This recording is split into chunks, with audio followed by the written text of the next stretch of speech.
what do I do when the manna stops?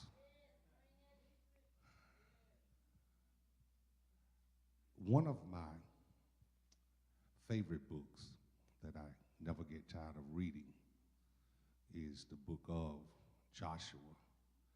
And if you translate the name Joshua, it will be pronounced Jeshua, as well as is in the Hebrew. But if you translate the name Jesus in the New Testament in Greek, it is pronounced the same as Joshua's name, which is Jeshua. Joshua being a foreshadowing of Christ as a leader of the people of God as well as the children of God. Joshua comes up, and his lineage and his background and his heritage is tied and linked to the children of oppression. It is linked to a group of folk that were in a land for over 400 years, prisoners, and not only prisoners in the flesh, but they were prisoners in their own spirits. And one day they cry out unto God. And I'm saying all of this because many of you know the history of the Israelites. But I want to propose to you this morning, don't wait till trouble come to cry out.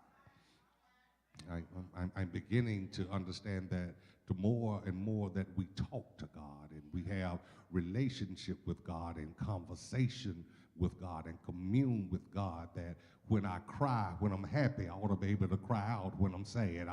Because God is not a God just of your good times. Because most of us only want to either cry out to him when we're going through or when we need him to do something. But a lot of us that understand that he's the same God on the mountain as he is in the valley. He's the same God when I'm rich as he is when I'm poor. He's the same God when I'm in a crowd as he is when I'm all by myself. So I don't treat him different just because I want what's in his hand, because I'm really seeking his face. Most folks seek relationship, and most folks want an antidote for their problem. Most folks just want a Band-Aid put on to something that needs a stitch. But I come to find out that those that have a hunger for God, they don't just talk to God when they have problems, but every now and then their whole prayer isn't about God, give me, do, and I need. But every now and then your whole prayer will be, Lord, I just thank you.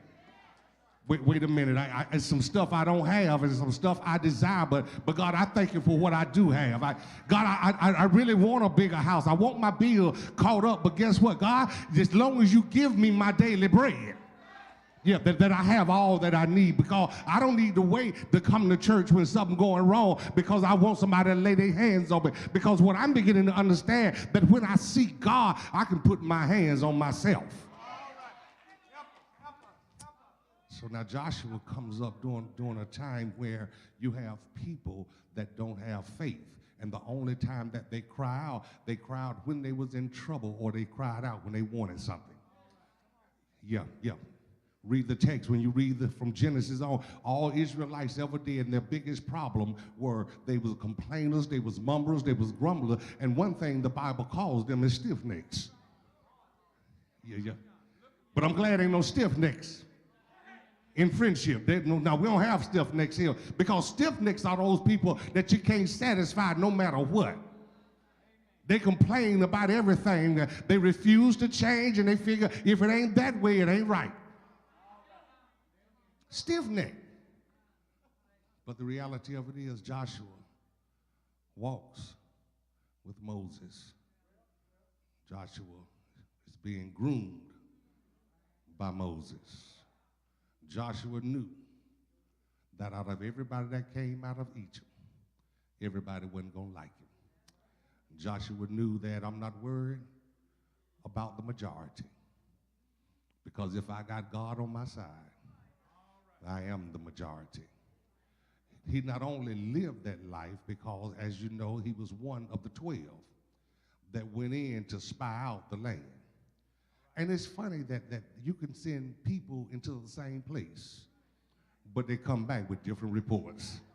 God, y'all, He goes in on the word, and all I need you to do is don't tell me about the impossibilities, but tell me about the possibilities. You see, isn't it something how 12 people go in and 10 of them have negative stuff to say? You better check your circle and make sure you're not with the 12, but you're with the 2. Joshua stills the crowd in his first or his trial sermon. And he says to them, we are well able. Because what I'm beginning to understand, God will show you something different when everybody else is looking at it as if impossible, because Joshua must be peeped into the New Testament and said with God. Yeah, see, I just need about 3 or 4 folk that has been in some impossibility situation, and some kind of way God seemed to step in, and the impossible became possible. And now can't nobody tell you nothing, that when you get your back against the wall, all you need to know that if God be for me, who can be against me? Because with God, all things